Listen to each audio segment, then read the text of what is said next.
Welcome to another eBay house selling tip. This one deals with the reserve price. When do we use a reserve? How do we use a reserve? And why? I like using reserves for nicer homes, but if you have I like to call it an ugly house or an investment type property, you may not necessarily need to use a reserve. Just start your auction at $500, let it run, and then whoever wins, they know they're the winning bidder.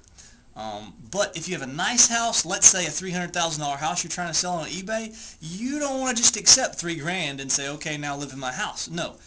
You may want to set a reserve at 10, 20, 30 grand, wherever you want it to be at. So we start our auctions at $500 and then let people bid up to wherever they're going. But a reserve works just like it is in the offline world, where you have an auction, but if the bid doesn't get high enough, then there's no sale. So, for example, a $300,000 house, we put a $10,000 reserve in there. If the bidding goes all the way up to $9,999, then we don't have to sell it.